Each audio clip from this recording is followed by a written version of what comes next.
ទេសភាពពេលល្ងាចប្រាសាទសម្បូរព្រៃគុកជាល្អបងប្អូនសូម្បីតែម៉ោង 4 ម៉ោង 5 ហើយក៏បងប្អូនលក់ដូរគាត់អត់ទាន់ទៅដែរគាត់នៅលក់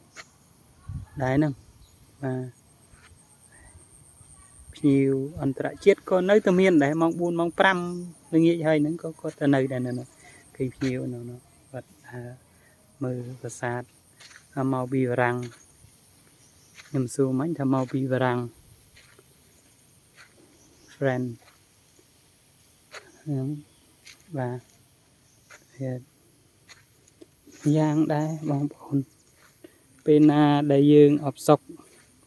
ពេលណាដែលយើងកើតទុក្ខពីបញ្ហាជីវិតរស់នៅក្រុមគ្រួសារក្តីបញ្ហាផ្សេងក្តី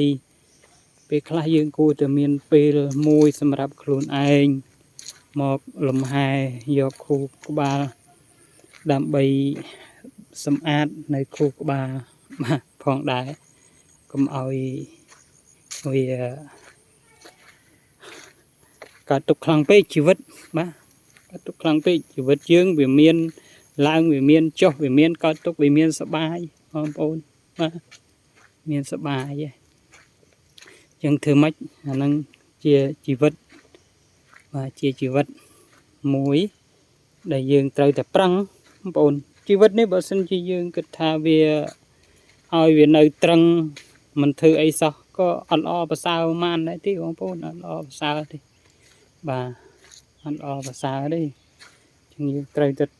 ទោះបីជាយើងកើតទុកមិនក៏ដោយបងប្អូនត្រូវតែរឹងមាំខ្លួនឯងឲ្យប្រឹងដើរទៅមុខបាទនេះជាអក្សរបាទតែបង្ហាញពីអក្សរចារឹកនេះដែលគេកសាងហើយគេរៀបទុកខ្ញុំបាទនឹងបង្ហាញនៅរូបនេះដែលលោកបានកសាងនេះបាទនេះជារូបពិតបាទរូបពិតគេបន្សល់ទុកណានៅក្នុងសម័យមុនអង្គរព្រះសិវៈត្រូវបានគោរពបូជាជាដំបូងក្នុងទម្រង់ជាលិង្គបាទនេះជាលិង្គបាទនេះលិង្គនៅពីលើទៀតបាទព្រះសិវៈគឺគេគោរពបូជាលិង្គនោះសនោះទៀតបាទខ្មែរយើងបានទទួលយកអំពីភាពស្រដៀងគ្នានៃព្រះសិវៈទៅនឹងព្រះធរណីបាទដែលកើតមានស្រាប់ក្នុងស្រុកទើបធ្វើឲ្យខ្មែរអាចបញ្ចូលព្រះសិវៈក្នុងទម្រង់ជាលិង្គបានយ៉ាងងាយជារៀង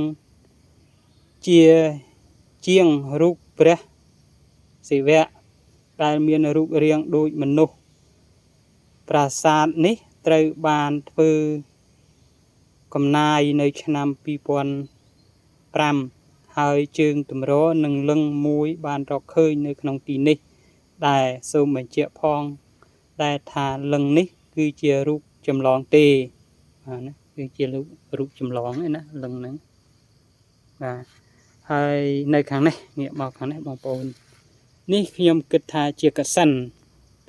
បាទអាចជាកសិនបាទជាកសិនមានន័យថាជាស្រះទឹកពីព្រោះបុរាណខ្មែរយើងដែលលោកកសាងនៅប្រាសាទនីមួយនៅកន្លែងនីមួយមានស្រះទឹកនៅទិសអាគ្នេយ៍បាទទិសអាគ្នេយ៍មានន័យថានៅទិសខាងកើតជាងខាងជើងអានឹងគឺមានស្រះទឹកឲ្យបងប្អូនទៅមើលប្រាសាទនានាអីក៏ដោយគឺមានស្រះទឹកនៅខាងកើតជាងខាងជើងបាទគឺតែងតែមានបាទស្រះទឹកហ្នឹងបាទខ្ញុំគិតថាប្រហែលជាកសិនហើយជាស្រះទឹកហើយទៀតបាទនៅកន្លែងនេះមានបាទនេះគឺជាខឿននោះមានដាក់សសរមួយនៅស្ដឹងហ្នឹងគឺជា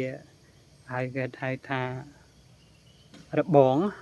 ពាក្យសាមញ្ញគេហៅថារបងការពាររាជវាំងកាលនោះបាទនេះជាប្រាសាទដែរនេះជាប្រាសាទបាទទៅកណ្ដោប្រាសាទបាទមិនអីទេបន្តិចទៀតខ្ញុំនឹង បានធ្វើវីដេអូជូនបងប្អូនបន្តទៀតនៅប្រាសាទសម្បូរព្រៃគុកហើយកុំភ្លេចបងប្អូនដែលបានធ្វើដំណើរទេសចរសូមកុំភ្លេចប្រាសាទសម្បូរព្រៃគុកផងទៀតបាទដើម្បីបានស្គាល់បាននៅប្រាសាទសម្បូរព្រៃគុកនេះដូចគ្នាបាទសូមអរប្រគុណនិងអរគុណសុខភាពល្អបរិបូរណ៍បាទសម្រាប់នៅសេចក្តីសុខសេចក្តីចម្រើនតទៅសូមអរគុណនិងអរគុណ